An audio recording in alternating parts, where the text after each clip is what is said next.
Lisa Spencer from the Indiana County Department of Human Services joins us on this Friday morning for yet another ERAP update. Lisa, good morning.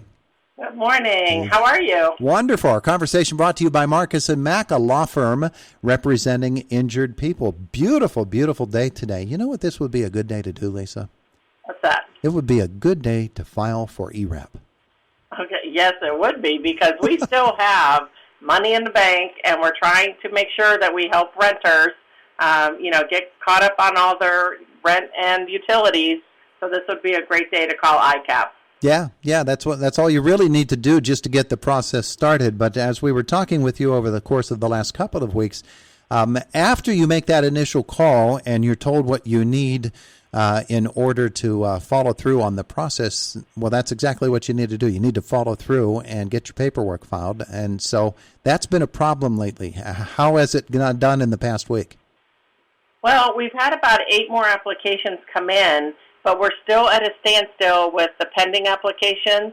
So we've had 6 more approved from last week, and now we're up to roughly, including the admin for the program, we're at roughly $300,000 that has been spent, but that's out of $5.5+ million.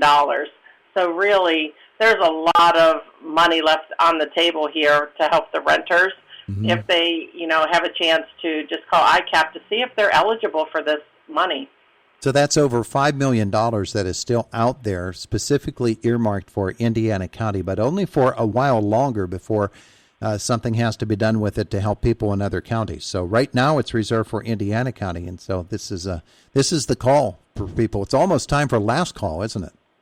It is. We're already mid-June now, so I think by the end of July, at this time, we're still on track to let the state know how much money we've obligated out and how much we're going to be able to help people with and how many households. But then we're going to most likely have to be giving back that money. So that's how the rules are right now. And so we're reaching that deadline really quickly. Now, I talked to the county commissioners earlier this week about it, and everybody, I'm sure them included, would love to see some sort of accommodation made that you could keep at least some of that money to help people in the future. But that's not the way the program is written at this moment. So I'm sure that there are people in other counties in that same boat who have their own big bucket of money that they're wanting to give out to people that they just need to be able to come through. So that's the thing.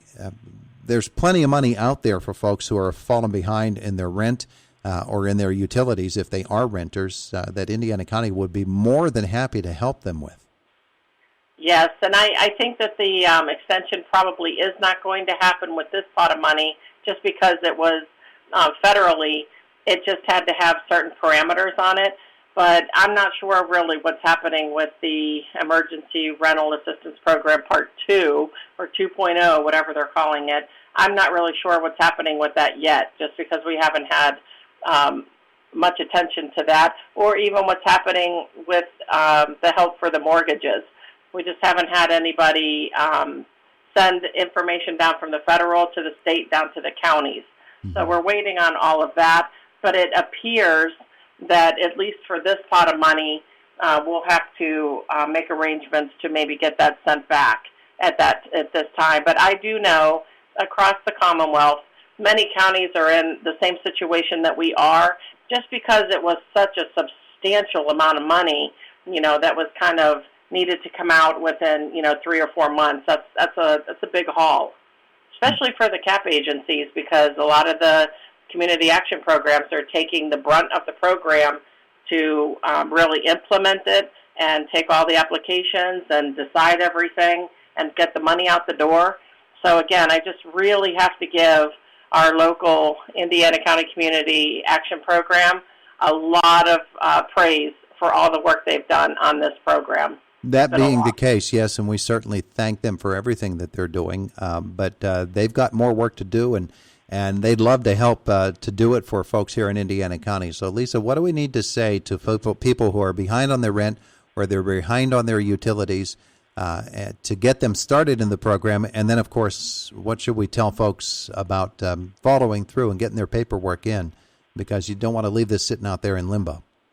The first thing I would do is anybody who's renting who has not contacted ICAP, please call them at 724-465-2657 and see if you're eligible for assistance with this pot of money from the government.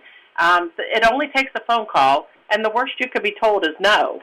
So that's something that every renter should be doing. The second part is, once you do call and you are getting approved, then you need to get the paperwork back in.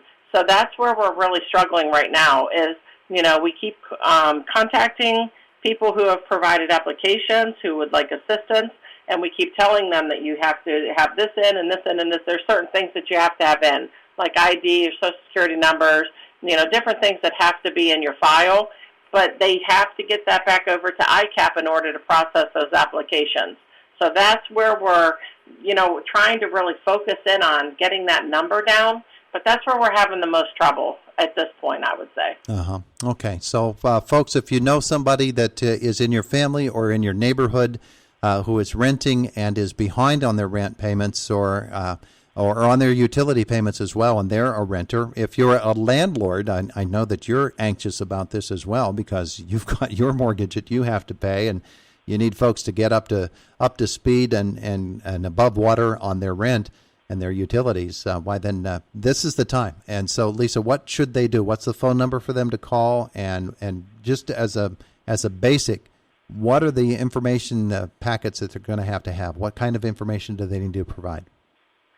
Well, for the landlords, and they can apply on behalf of the renters, which is helpful. But the utilities companies, unfortunately, aren't allowed to do that. I wish they could, because many of the utility companies probably would have already have applied, because they're also trying to recoup a lot of the past payments that are due to them.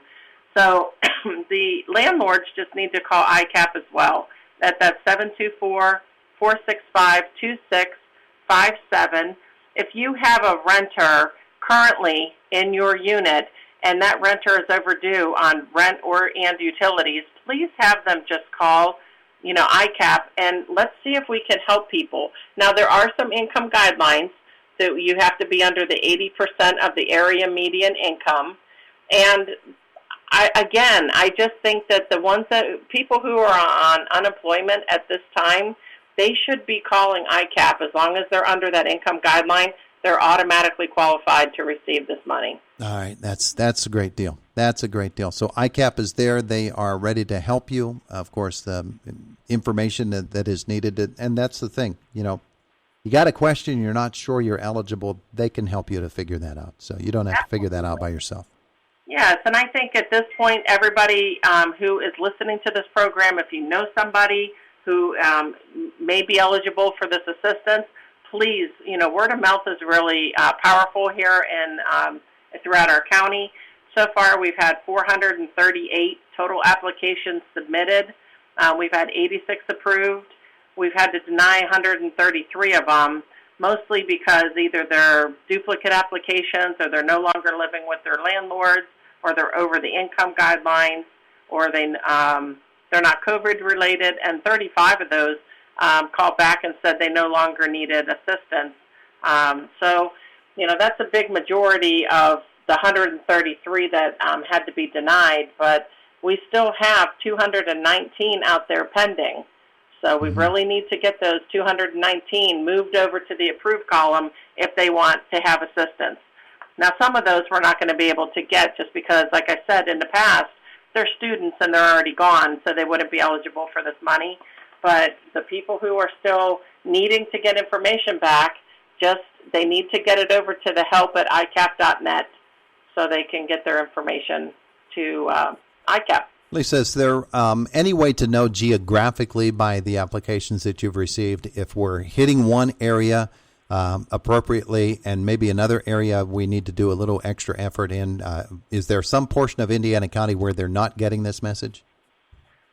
Well, the majority, as you can expect, are in the Indiana County area, but we are getting applications from all parts of the county. So, because we have to send in by zip codes, so maybe not every town has somebody in it, but in every zip code, I would say the last time I looked at the quarterly report, there probably were probably 10 to 15 zip codes that were included in this report. So I do feel like it's getting out to the outer skirts of the county, but it just appears that the people who are in most need of assistance, we need to get them to either call ICAP and see if they're eligible, or really, I think right now the biggest issue we're having is having people getting their documentation back in. All right, very good. Well, let's give them one last chance. Tell them the phone number. ICAP, it's Indiana County Community Action Program. It is 724-465-2657. And don't let it drop. If you're thinking about it, that means you probably have a pretty good case. Lisa, thanks so much for being with us this morning to explain this ERAP program again. All right. Sounds great. Have a great weekend, Todd. You too. Bye now. Take care. Bye-bye. It is the voice of Indiana County, WCCS 101.1 FM and AM 1160.